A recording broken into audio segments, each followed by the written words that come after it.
Assalamualaikum warahmatullahi wabarakatuh. Selamat pagi. Oke, hari ini pertemuan ketiga. Kita akan bahas materi studi kelayakan bisnis bab 2, yaitu tentang aspek hukum. Jadi, aspek pertama yang akan diteliti atau dianalisa dalam studi kelayakan bisnis. Oke, langsung saja.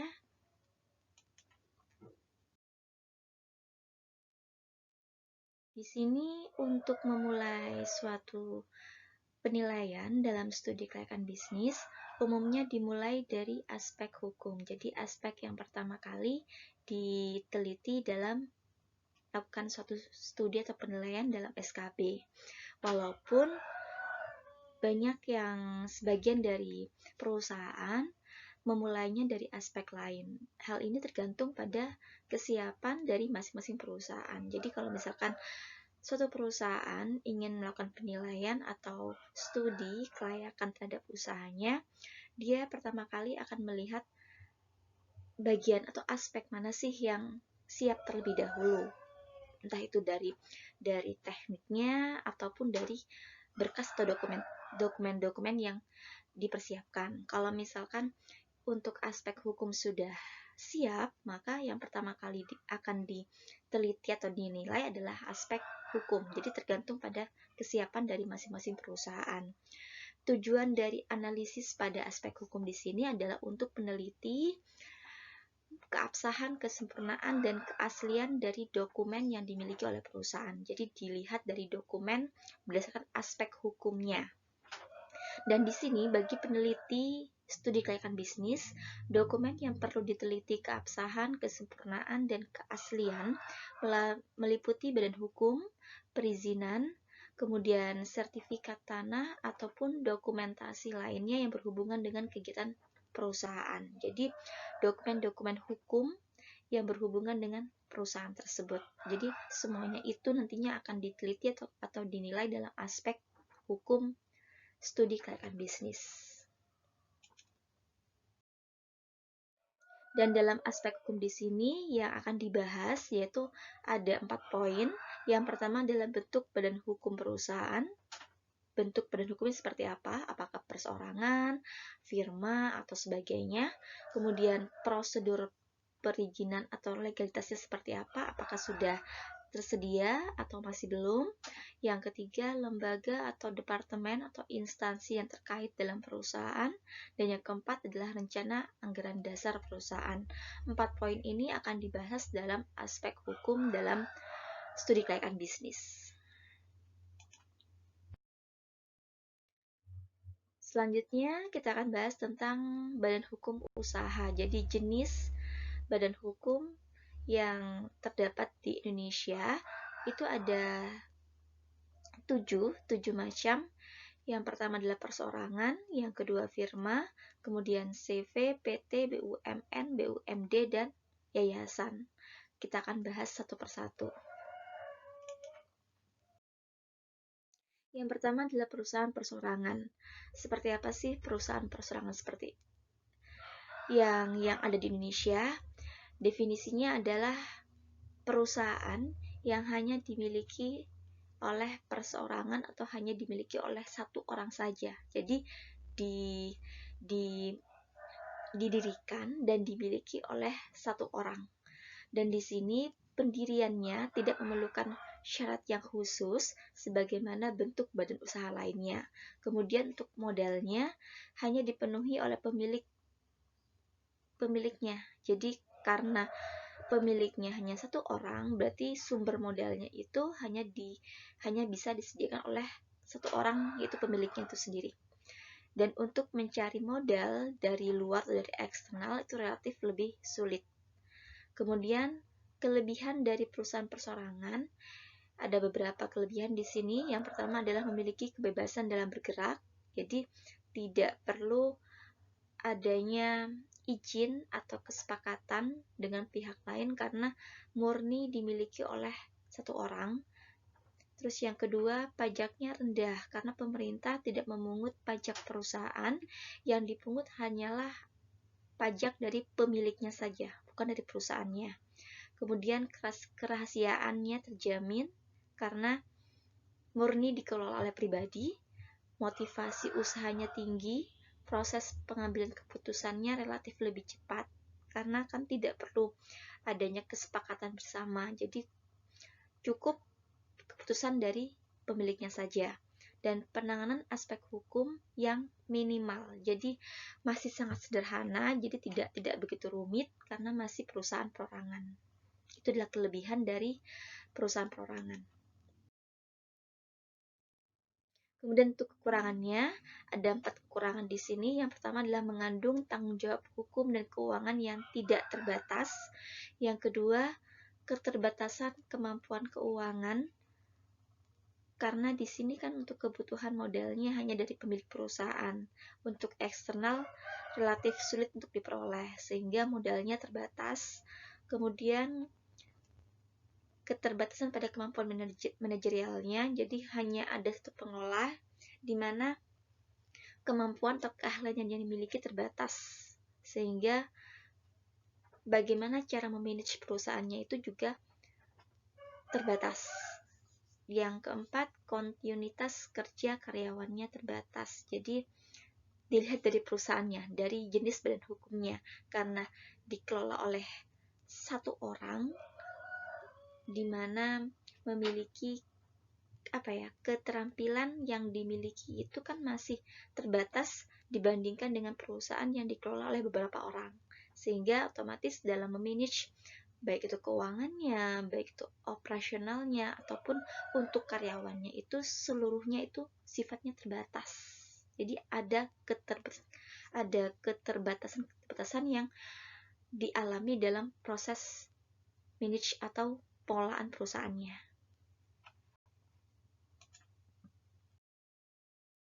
Jenis yang kedua adalah firma. Jenis yang kedua di sini adalah lebih luas dibandingkan jenis yang pertama, di mana pendirinya itu terdiri dari 2 orang atau lebih yang menjalankan perusahaan atas nama perusahaan. Jadi perusahaannya itu dikelola oleh 2 orang atau lebih. Di sini untuk mendirikan firma dilakukan dengan 2 cara. Yang pertama, bisa melalui akta resmi yang proses selanjutnya sampai di berita negara, atau cara kedua, yaitu melalui akta di bawah tangan, yaitu kesepakatan antara pihak-pihak terkait. Jadi pakai resmi langsung ke daftarkan ke negara, atau cukup kesepakatan antar pihak-pihak yang menjadi pendiri dalam perusahaan tersebut.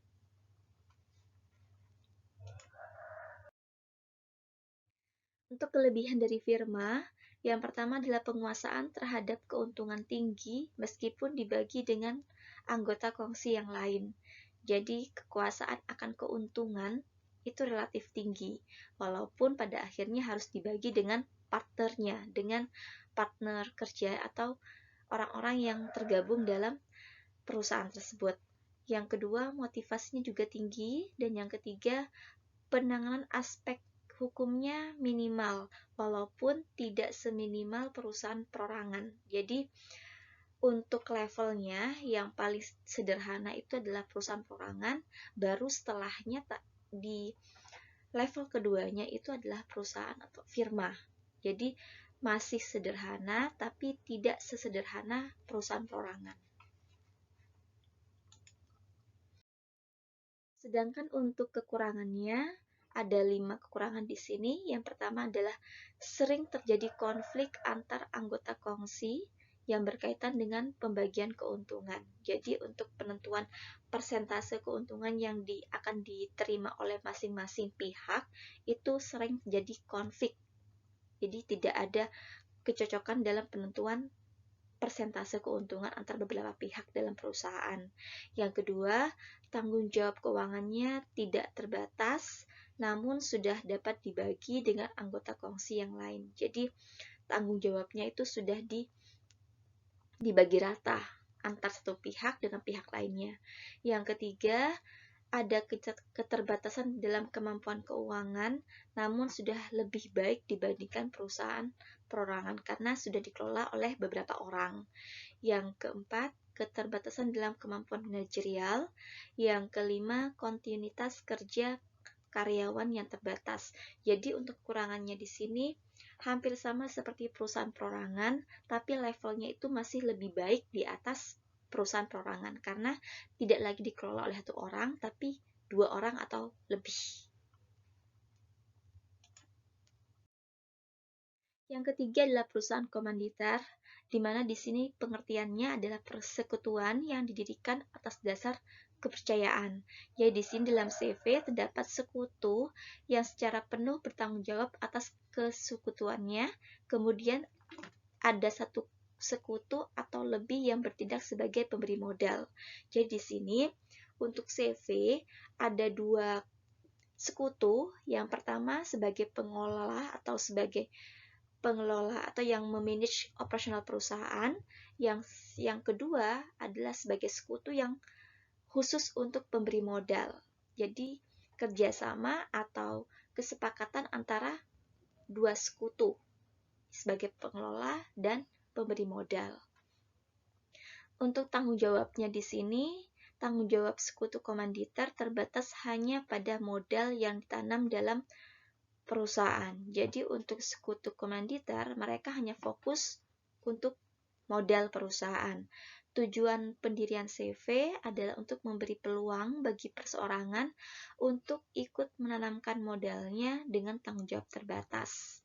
Jadi di sini CV itu didirikan untuk memberikan peluang bagi orang-orang atau perseorangan yang memiliki kelebihan dana untuk bisa menanamkan modalnya dalam perusahaan dalam bentuk CV, di mana tanggung jawabnya itu terbatas, yaitu hanya terbatas pada pemberian modal saja atau penanaman modal saja. Untuk kelebihan dan kekurangannya, yang pertama, kelebihannya adalah penguasaan terhadap keuntungan tinggi meskipun dibagi dengan anggota kongsi lainnya, jadi sama seperti firma.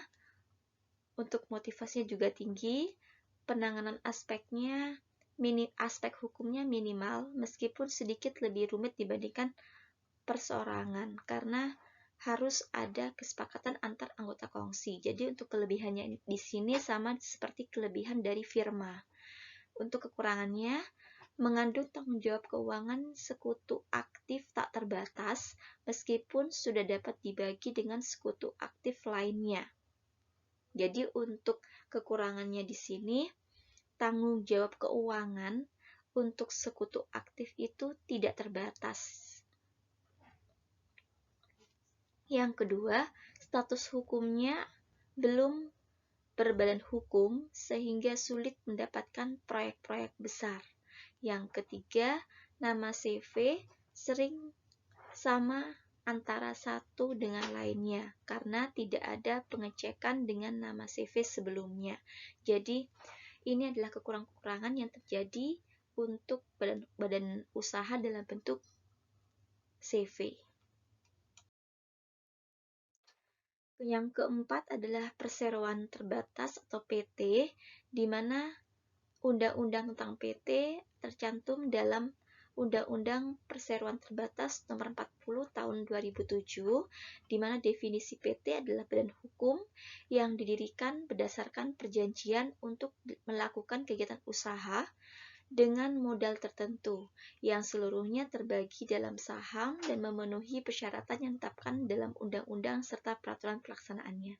Jadi sudah berbadan hukum, di mana adanya kegiatan usaha termasuk dalam penanaman modal dalam bentuk saham dan sesuai dengan persyaratan dalam undang-undang atau yang tercantum dalam undang-undang atau peraturannya ada.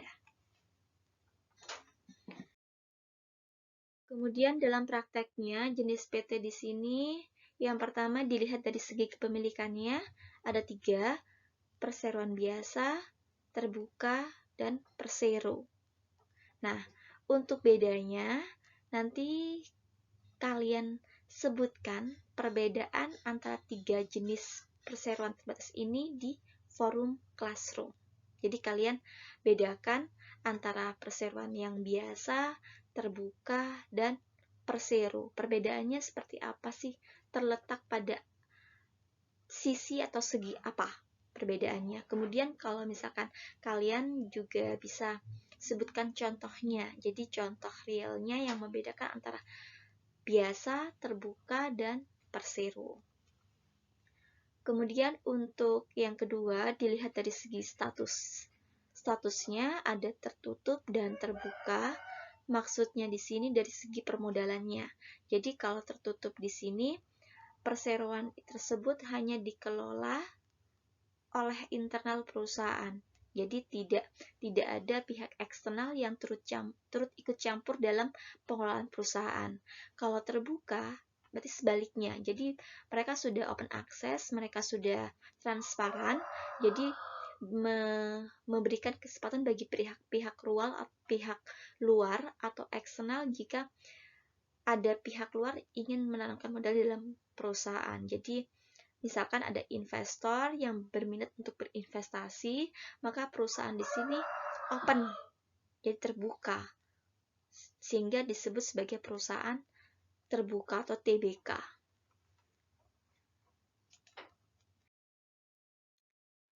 Untuk modalnya, di sini ada 3 jenis modal dalam PT, yaitu modal dasar, modal yang ditempatkan atau dikeluarkan, dan modal yang disetor.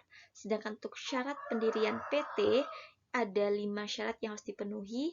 Yang pertama ada PT didirikan sekurang-kurangnya oleh 2 orang, minimal oleh 2 orang, kemudian dituangkan dalam akta notaris, menggunakan bahasa Indonesia, mencantumkan nama PT dalam akta notaris, dan disahkan oleh Menteri Kehakiman. Jadi syarat untuk mendirikan perseroan terbatas. Kemudian syarat selanjutnya adalah didaftarkan dalam berita negara, modalnya minimal 50 juta, kemudian modal ditempatkan sekurang-kurangnya 25% dari modal dasar, kemudian menyetor modal setor 50% dari modal ditempatkan pada saat perusahaan didirikan. Sedangkan bagi PT yang mengalami perubahan, dipersyaratkan untuk mencantumkan nama, maksud, dan tujuan kegiatan perseroan, kemudian perpanjangan jangka waktu, peningkatan atau penurunan modal, serta perubahan status perseroan terbatas dari tertutup menjadi terbuka atau sebaliknya. Hal yang perlu diteliti khususnya berkaitan dengan keabsahan PT. Ada 4 poin di sini. Yang pertama akta notaris, yang kedua persetujuan Menteri Kehakiman, yang ketiga pendaftaran di pengadilan setempat, yang keempat adalah diumumkannya dalam Berita Negara Republik Indonesia. Jadi hal yang perlu diperhatikan atau diteliti dalam keabsahan perseroan terbatas. Selanjutnya adalah kelebihan dan kelemahan dari perseroan terbatas. Untuk kelebihannya ada 5 di sini. Yang pertama adalah masa hidupnya yang tidak terbatas, jadi jangka waktunya panjang. Pemisahan kekayaan dan hutang pemilik dengan kekayaan dan hutang perusahaan. Jadi ada pemisahan antara milik dari pemilik perusahaan dengan milik perusahaan. Terus yang ketiga, kemampuan keuangannya sangat besar. Jadi modalnya itu tidak hanya dari internal, tapi juga dari eksternal perusahaan. Kemampuan manajerannya sudah tinggi, kontinuitas kerja karyawan juga sudah tinggi. Sedangkan untuk kekurangannya, pajaknya besar. Yang kedua, penanganan untuk aspek hukumnya sudah rumit dibandingkan jenis-jenis sebelumnya. Dan yang ketiga, kerahasiaan perusahaannya kurang terjamin, karena setiap aktivitas perusahaan harus dilaporkan pada pemegang saham. Jadi sifatnya sudah transparan, jadi harus terbuka, sehingga kerahasiaannya itu sudah minim.